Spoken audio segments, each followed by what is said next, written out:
Good morning. Today we're going to meditate on lesson 253, and I'm going to share the screen so that you can see the lesson whenever you feel like opening your eyes to look at it.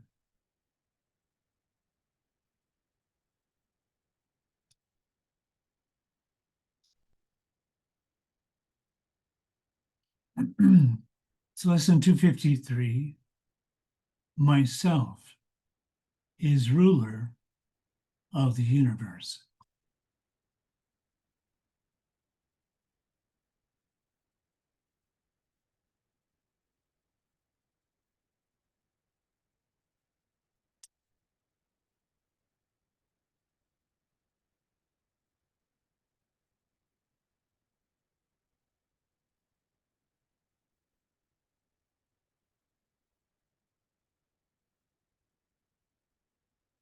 Let's let that sink in.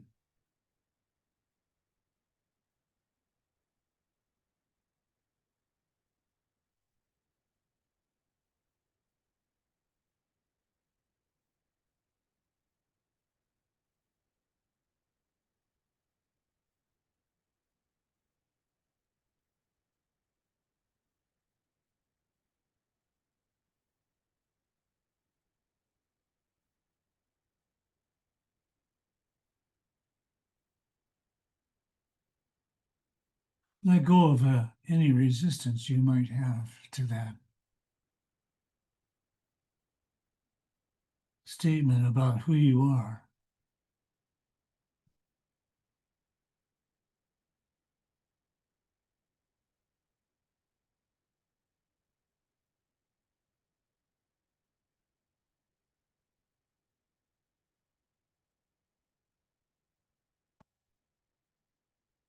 Of course, your ego would love to be a ruler of the universe.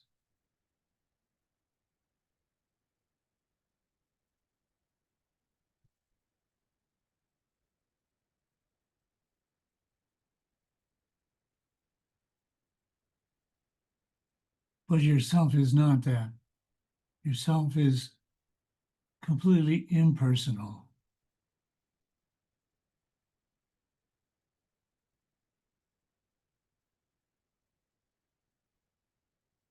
And so it's humble in the face of this awesome responsibility.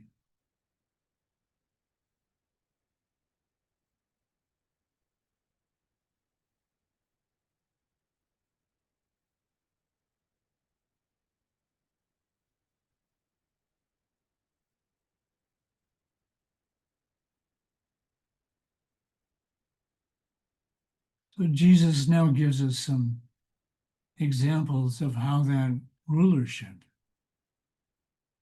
manifests.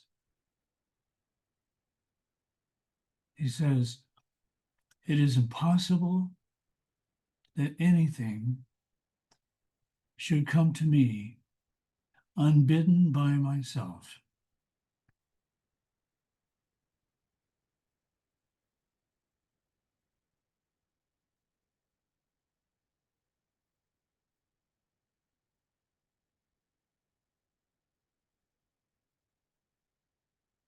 So when we have the thought, this shouldn't be happening to me, or this shouldn't be happening in my experience, we're denying ourselves.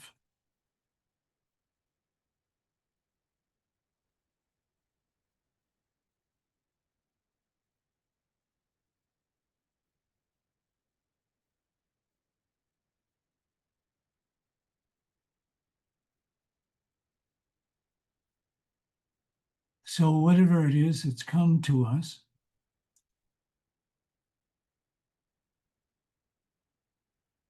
for a purpose, for a reason,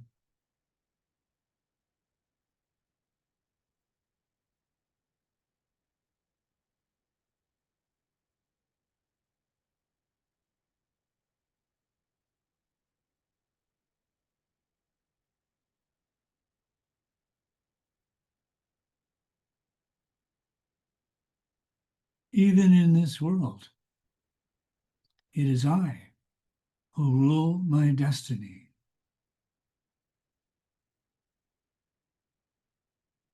What happens is what I desire.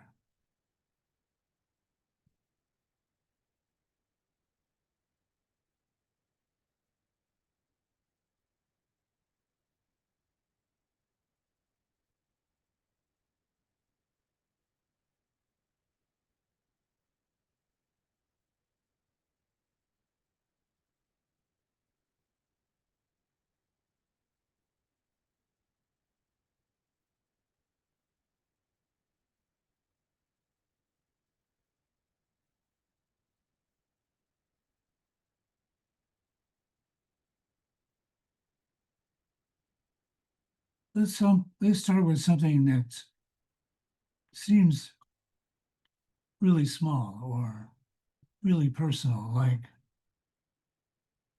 some kind of an illness or some pain in our bodies, in our minds.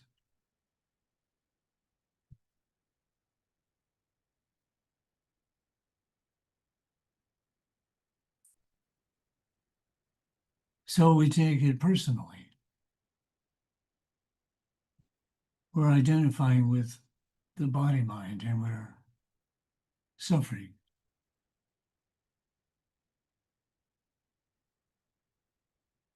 But this lesson says that's not us.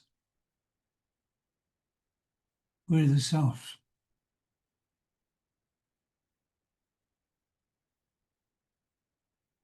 And we are the ones who bid it come.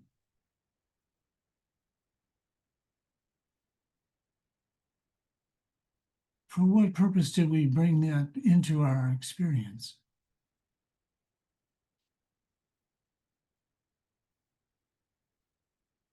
The self we think we made doesn't want it here.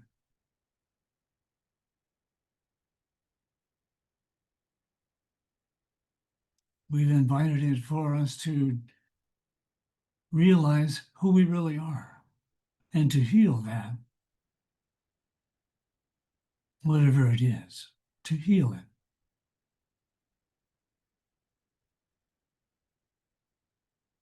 To rise above this personal, separate self.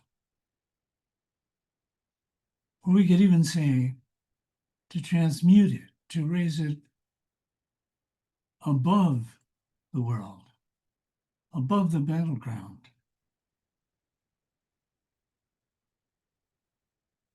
Where we have perfect peace.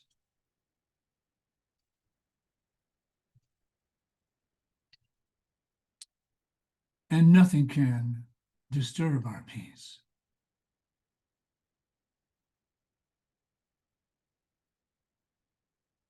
So the things that we reject are there to bring us into higher awareness of who we really are. To transmute them. It's like what appears to be our individual life is a microcosm of the entire universe.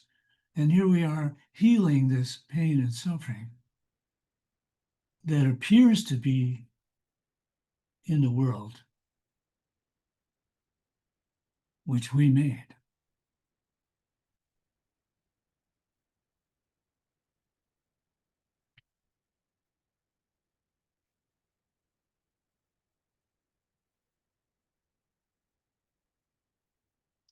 What does not occur is what I do not want to happen.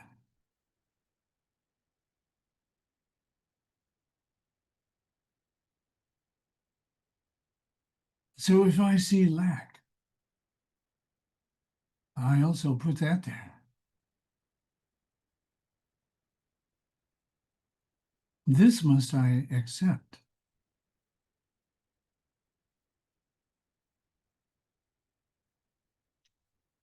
Who must accept that?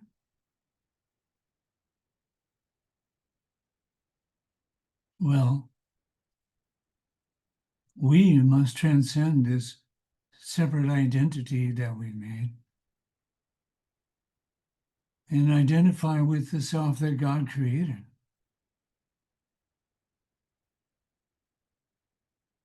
Before any of this can happen in our experience.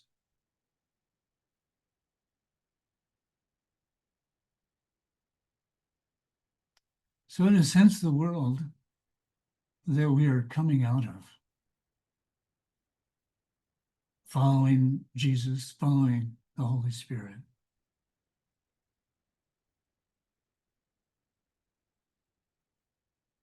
is it's a school.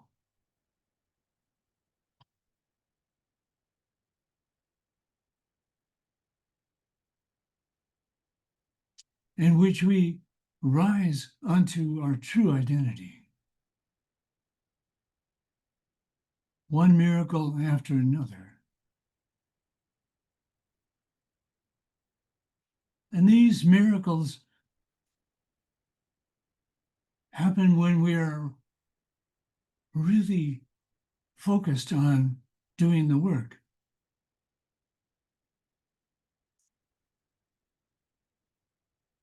We were about healing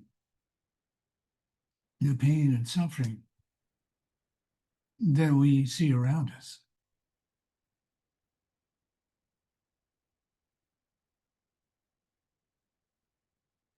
And taking on our rulership of the universe.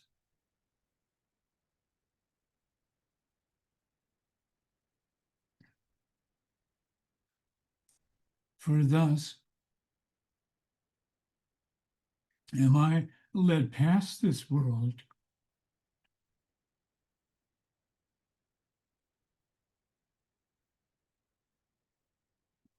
to my creations.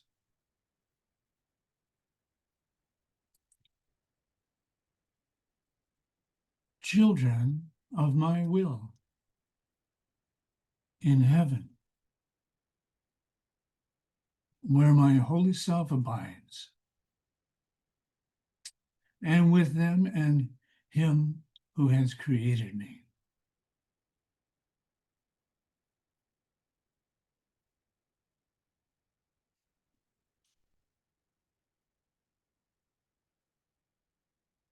Every time we transcend this limited self that we think we've made,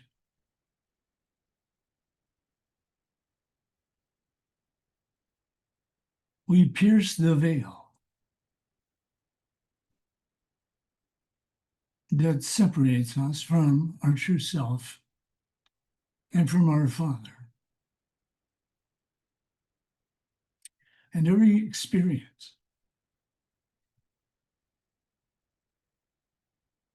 like this that we have with a brother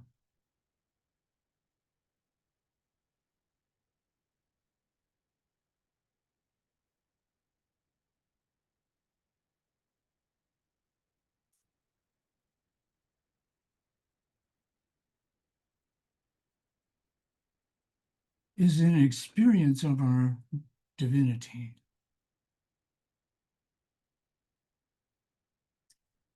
It's laying up treasure in heaven, as Jesus said.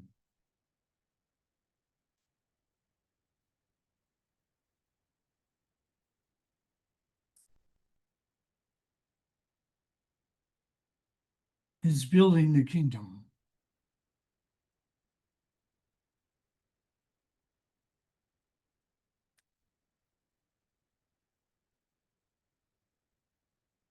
You are the self whom you created. You created Son, creating like yourself and one with you. We're praying now. We're praying to God. You are the self whom you created, Son, creating like yourself and one with you.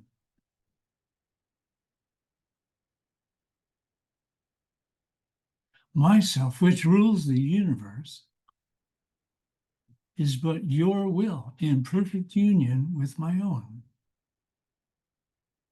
which can but offer glad assent to yours, that it may be extended to itself.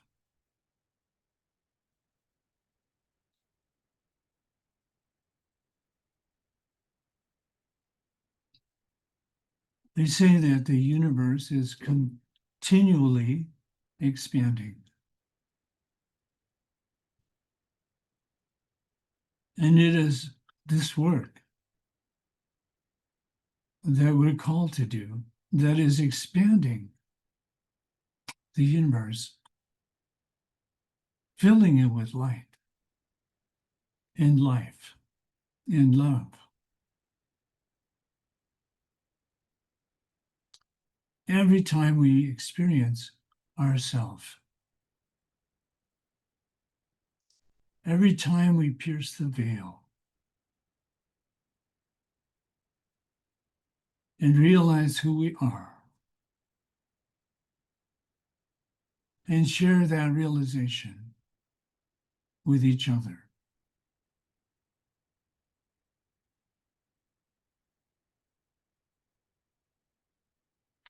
we are building the kingdom